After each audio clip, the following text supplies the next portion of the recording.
Many of you may have heard of thyroid issues, often called Hashimoto's disease. But what exactly is the thyroid again, and what causes these issues to come about, and how can you get a handle on your health? Here to explain is chiropractic physician and the owner of RedRiver Health and Wellness here in the Valley, Dr. Joshua Red. Welcome back to the show. Thanks for having me. Great to have you. It's been a while. I love being on here. It has been a while, yeah. and I'm so happy you're back because I've actually learned a lot from you, and I'm happy to share it with other people because gosh, it's January. We're putting our bodies first, our health first. Yep. And you want to talk about thyroid today? Yeah, you betcha. We hear it all the time, low thyroid, but what does it mean? So here's the thing. Low thyroid is when your thyroid isn't producing the proper thyroid hormones. Mostly women, there's about a 1 to 8 male to female ratio. So you think about this though, but their thyroid isn't producing the proper thyroid hormones, and it causes so many different symptoms like fatigue, weight gain, headaches. They'll have intestinal issues, they'll feel inflamed, they might have hair loss, depression. Jeez. There's tons of symptoms that go along with it. So. And remind me if I'm right, I saw you gesturing here because the thyroid is located thyroid's right here. in the throat, yep. And sometimes they'll even feel like it's all swollen around this area. But it's a common sign for a disease called Hashimoto. So most of the time when somebody is suffering from low thyroid, they're actually suffering from a lot bigger issue called Hashimoto's disease, which is an autoimmune condition. So this is where their immune system will destroy the thyroid so much, and that's what actually causes a permanent low thyroid. But they'll end up having a lot of other symptoms systemically, not just thyroid-related symptoms. And so a lot of these times, these patients might get on a thyroid hormone, but they still decline and feel little to no improvement, and that's because they have a bigger issue that needs to be addressed. All right, so Hashimoto, how do you address it? And also, starting off, how do you know you have it? So super easy. You'll test what's called a TPO antibody and an anti-thyroglobulin antibody. But you do this with a blood work. It's a really easy test. If you have a low thyroid or you have these symptoms, that's going to be a really easy test to do. Now, we see patients from over 30 different countries in every state in the nation. I mean, we see a lot of patients that suffer. They come here to do this test travel, with you. that travel from all over the world to see us. So here's the thing. We know now over the last 10 years what flares up a Hashimoto's patient or autoimmune patient and what doesn't. These are the most common foods that will do that. So we're finding out now, research is showing that gluten flares up a Hashimoto's patient just as much as a celiac patient and gluten. So you think about this, if you have Hashimoto's, your first easy thing to do is you got to remove gluten hands down, right? There's just staggering research. Another thing is casein, the protein that's in dairy. We're finding out that will actually trigger the autoimmune response and trigger the Hashimoto's as well.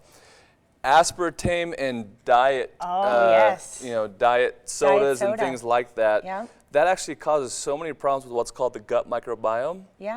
And that causes a significant flare-up in issues with a lot of our patients. Now, we're so strategic about what we do. Not every patient has to avoid all these foods. We want to get super dialed in and know exactly, okay, what foods are you eating that are specifically causing your autoimmune response to flare up, right? That's right. And that's key. You are experts really in functional medicine, is the term? Yeah, so I have a master's in human nutrition and functional medicine as well, but that's where we want to look to see exactly, okay, what triggers are causing this autoimmune patient to flare up? There'll be dietary triggers, there'll be environmental triggers like plastics and makeups and shampoos, ironically.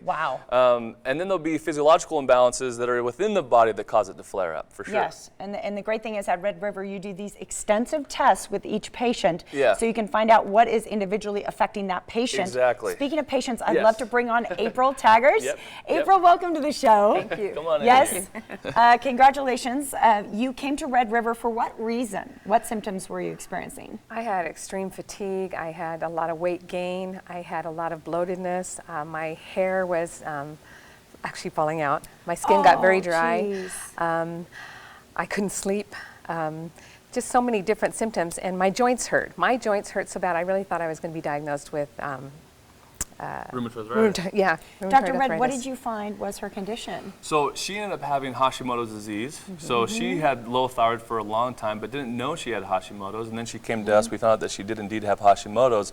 She had a number of other physiological imbalances, though, that were causing this to flare up. And it was almost like she was in a vicious cycle and didn't know how to get out of it, you know?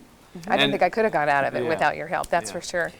And how are you doing now? Like, what has it been like through treatment? It's been 2 years now since I started treatment over there, and with Red River. Look at you, and looking great. Thank Do you you. see the differences? Yes. She's lost 65 pounds there. Well, that's just a great byproduct, Yeah. but most importantly, your health has improved. Please It keep has going. improved a lot. I actually watch what I eat very closely, and I can actually dial in now the things that bother me when I eat. Wow. And so what to shy away from. And it is, for me, it's all of these things. Yes. But it's not the same for everybody else. And so I really am careful about my diet. I sleep better. I get more exercise. And I've been able to do something even new this year. I have osteoporosis, and so I've worked with Dr. Red pretty closely this year with some nutrients and some vitamins, and then a weight training coach, and I've actually shifted my osteoporosis back and gained 3% back in one hip and 4% another, which is really of bone density. Amazing, Yeah. amazing shift in your health because Yes. you pursued help. You're really looking Yeah. at things on a deep level and a dietary level. I'm so sorry we've run out of time, but I want people who are listening out there who are ready to take the next step with their health or maybe experiencing some of the symptoms that you mentioned today to come in because you have a special offer for people. You betcha. We'll give you a free consultation where we can sit down and really evaluate things and Beautiful. go from there. All right, contact RedRiver Health and Wellness today. You will get a free in-depth consultation and see if you may be a great candidate. Red River is located at Pecos and Pebble right off the 215 in Henderson. To learn more, visit the website or call the number on your screen right now. Red River Health and Wellness, proud sponsor of the Morning Blend.